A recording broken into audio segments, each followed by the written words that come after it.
I don't know about you, but I certainly didn't have the rebirth of Command & Conquer on my 2025 bingo card. That may be overstating it. We don't want to get too far ahead of ourselves in imagining what this new world looks like.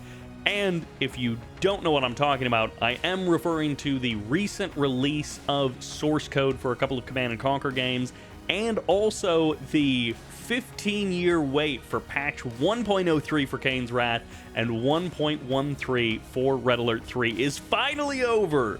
Yes, after 15 years, we have new official patches for pretty much all Command & Conquer games, not just Kane's Wrath and Red Alert 3. If you haven't actually seen the post or the announcement yet, here it is. Yes, over on Reddit, which, if you didn't know, this is where a lot of official Command & Conquer news comes from.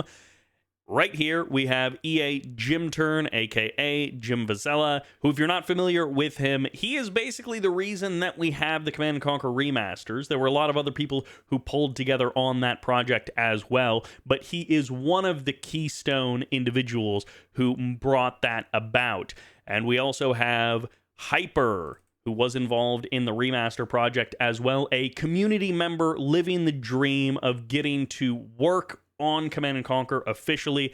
Huge fan of the franchise, and then gets to go and actually work on the franchise. I believe he is still a contractor at EA. He doesn't actually work for them full-time, but he's basically a contractor who, as far as I know, is just doing Command & Conquer stuff at them, which is pretty amazing. I'm not going to read this entire thing to you. You should go check it out at the link in the description, but the highlights are that we have the release of source code for Tib Dawn, Red Alert, Renegade, Generals, and Zero Hour. And then we have Steam Workshop support for Renegade, Generals and Zero Hour, Tib Wars, Kane's Wrath, Red Alert 3 and Uprising, and Tiberian Twilight. So absolutely huge as far as allowing people to more easily get community-made projects into their game, having Steam Workshop support a year after they finally released the Ultimate Collection on Steam. Better late than never.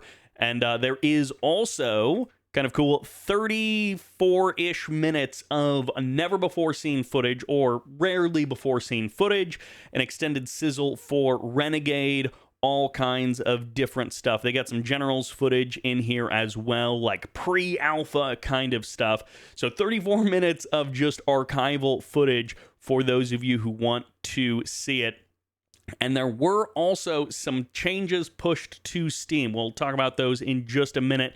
But here is the GitHub for EA, the official release of some Command & Conquer source code. It now seems that we have the complete source code for Red Alert and Tib Dawn. I believe partial source code was released previously, but now we have Tib Dawn and Red Alert. We have source code for Renegade and then General Zero Hour. And the remastered collection has had the source code published for a while now. And I do want to give huge props and thanks to Jim Vazella and Hyper specifically. I'm sure there were many other people working on this behind the scenes as well. So it is amazing that there are still some folks fighting for Command & Conquer at EA. But of course, it's EA, so it's not all roses. We get the thorns. We get the thorns with the roses. Just like last year when they dropped the Ultimate Collection on Steam.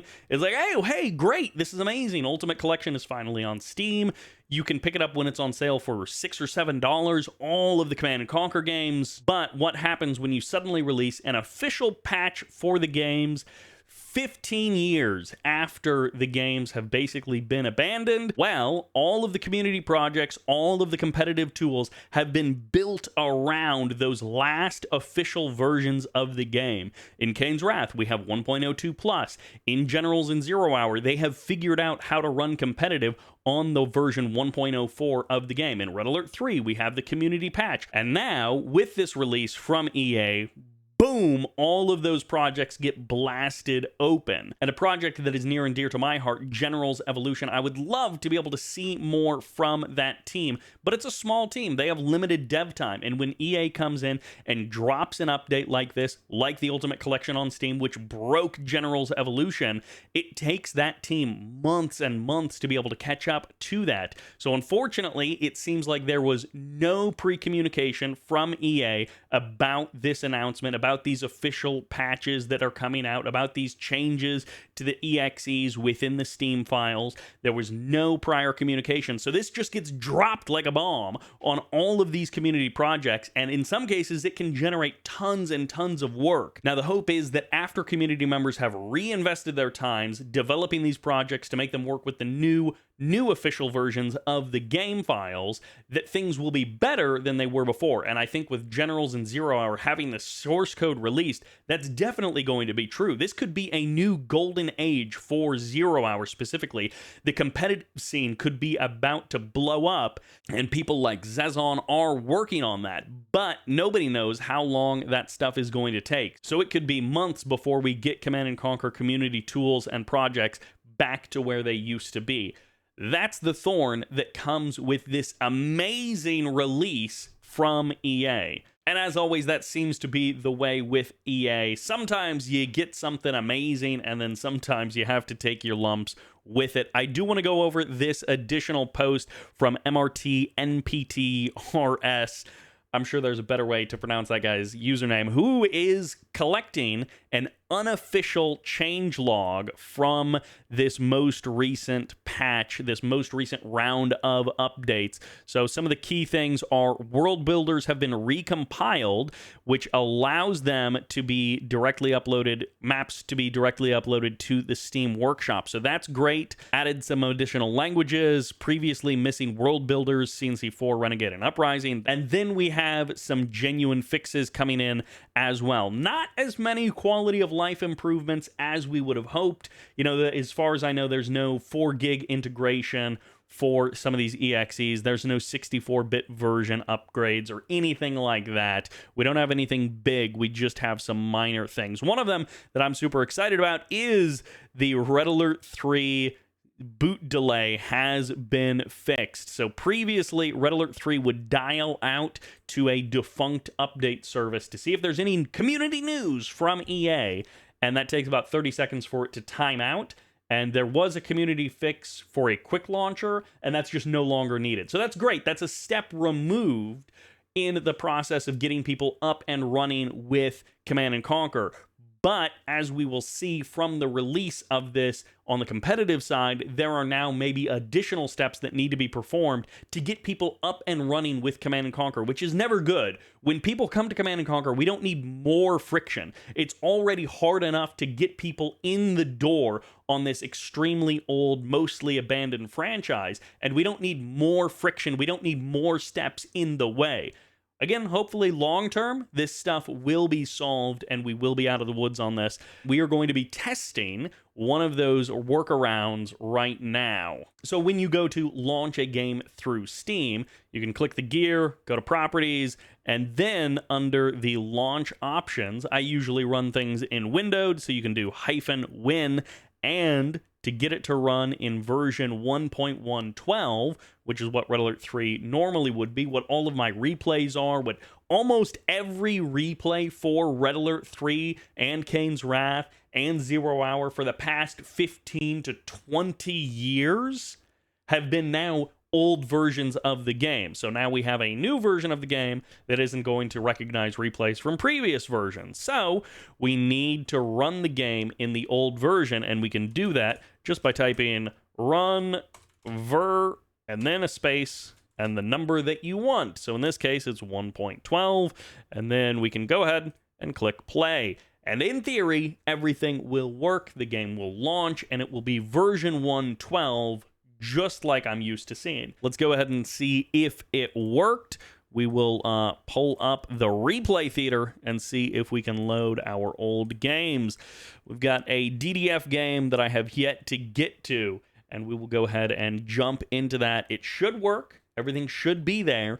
And in that case, the workaround works just fine and everything is good to go.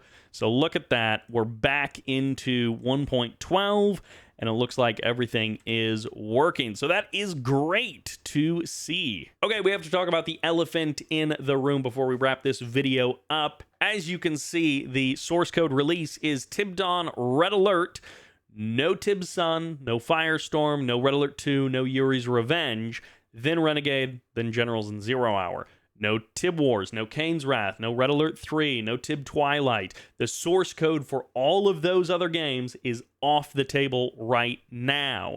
We can hope, we can pray that somehow it does get released, but the story that is repeated around the community is that the Red Alert 2 and Tib Sun source code is gone. It was lost to time, that if anyone has a copy of it, that they aren't telling anyone. So as far as anyone knows, there is no source code for Red Alert 2 and Tib Sun, which is extremely disappointing. Sometimes things do get lost to time, even things that are very important. And then the thought is with Tib Wars and beyond, that there is maybe too much proprietary technology, too much licensing headache to work through in taking those games open source. So we can all hope maybe it'll happen, and we can all hope that there will be quality of life improvements, or maybe some of the community fixes and bug patches and glitch fixes that have come through in the years will be finally integrated into the core game. We can get CNC Online direct dial support so that you don't need a third-party launcher. It just works inside of the game.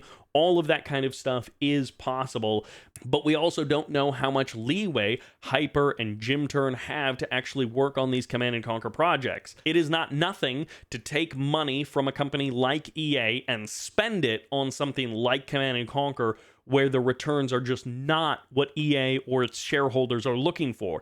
They want stuff that can maximize, stuff that has loot boxes, stuff that's like Apex Legends or Battlefield or something that's going to make a big impact and really push value for shareholders. They don't care about giving money to things like Command & Conquer. So the fact that we've got this at all is pretty amazing. And the fact that we've had 2 years in a row of actual Command & Conquer updates, when we went 6+ years in between the cancellation of Generals 2 and the announcement of the CNC remaster, the fact that we get updates 2 years in a row feels like Christmas, even though the updates themselves aren't a brand new game for the desktop that we would all love to see. So that is the news. That is the update on the source code release for Command & Conquer, which we're all glad to have, and hopefully enables a lot of cool community projects.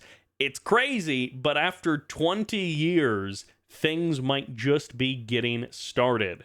Tons of work for a lot of people ahead, but that's better than being dead in the water. This is Sybert, signing out.